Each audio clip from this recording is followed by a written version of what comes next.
So this video is only for groups that did a between subjects experimental design where you randomly assigned participants to be in one group or the other. So you'll be doing an independent samples t-test.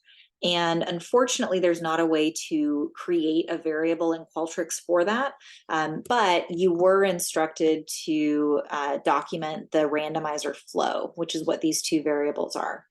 So I'm going to make these a little bit bigger here.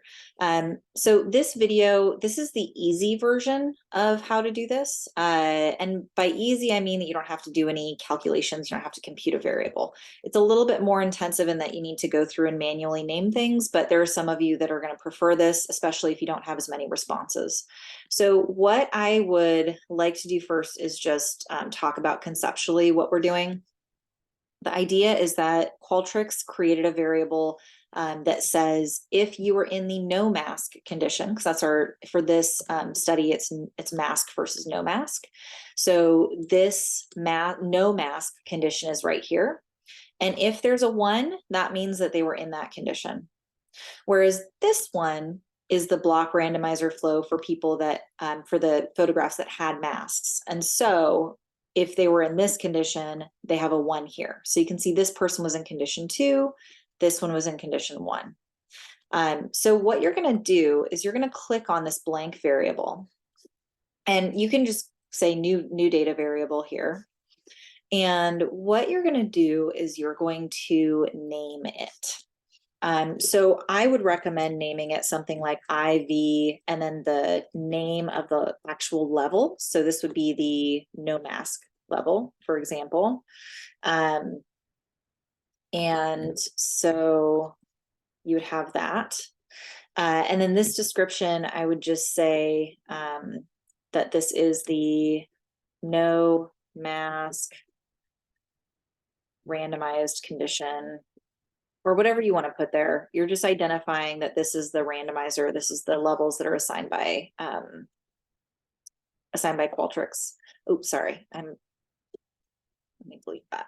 This is actually for the final independent variable. So this would be independent variable mask. That's the name of it. And I'm going to say mask versus non-masked conditions. And I'm going to put a note randomly assigned because it's always good to remind yourself what you did with your study. Okay, so what we're going to do here is I also want to clarify what these or I also want to make sure this is clear on what I'm doing here. So for this variable, what we want to do is we're basically manually assigning this right here, and I want it to be really obvious while I'm working on it. I want to be able to check it. So I'm going to use a 1 and a 2. But the way I'm going to do this is I'm going to say, so this is my 1 first column, and this is my 2. So I'm going to put 2 here because there's a 2 on this row. And then I'm going to put a 1 here because of this. So to make it really clear what I'm doing, now that I've entered these numbers, I'm just going to say that this is the no mask condition. Let me do a space there. And this is the mask condition. So then it pops up here once I click out of that. So here you can see, and I can make this bigger, no mask, and look at that, they match. So no mask, no mask.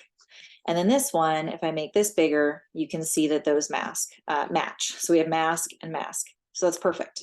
So now you can go through and you can enter the number, and it will change to the it'll change to the actual name of what you're doing. So that's the name of the condition.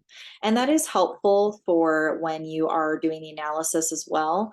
But if you're going to use this easier method, you're just going to go through and complete that. So that is all you have to do if you're going to use this method. And if you're just watching this to see what the options are, the next video, I'm going to go through how to compute variables. It's a little bit more complicated. It's something that Jamovi is working on to make it I think a faster, more streamlined process like SPSS has. But for now, we have it set up like this.